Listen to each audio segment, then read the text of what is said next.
Welcome to WCrypto.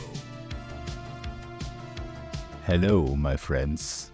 Welcome back to WCrypto. In the video yesterday, I highlighted how the heat maps on low time frames were glowing at 120,000, suggesting a potential breakout early this week. Well, it's almost Wednesday, and price action continues chopping up and down. After the video, Bitcoin spiked up to 119,200, but got rejected again. From there, price fell all the way to 116,900 today. Currently, the zone around 118,000 is acting as resistance once more. If we zoom out and look at the range that began around July 11th, between 115,000 and 123,000, we can see 118,000 has always been a critical level. First resistance, then again resistance, then support, until that massive whale dumped 80,000 Bitcoin into the market. Since then, we're back at testing it as resistance. Looking at the 1-hour chart, wave trend is now showing a bullish divergence. Money flow on lower time frames is ticking positive again, opening up the possibility of another test toward that super sticky level at 120,000, where we still see intense heat from over-leveraged shorts.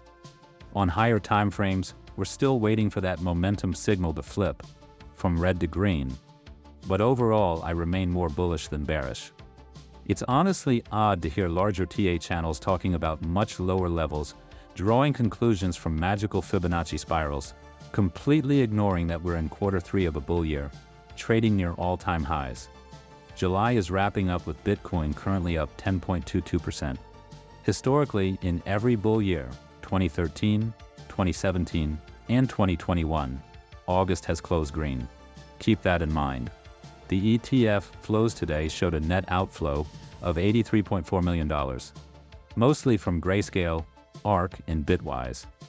But BlackRock's numbers aren't in yet, and they could still flip this into a green day. Not all players are bearish either. Today, Michael Saylor announced on X that MicroStrategy has added 21,021 Bitcoin to their stack, worth around $2.46 billion at an average of 117,256 per coin. As of July 29th, they now hold 628,791 Bitcoin, worth over $46 billion in total. That's conviction. Also worth noting, the FOMC meeting takes place today. While a rate cut is highly unlikely, any shift in tone could have ripple effects across the market. I'll continue updating you daily. Join the free Discord for real-time trading thoughts. Click the like button if you got value from this video. Subscribe and turn on the notification bell to stay updated. And see you in the next one.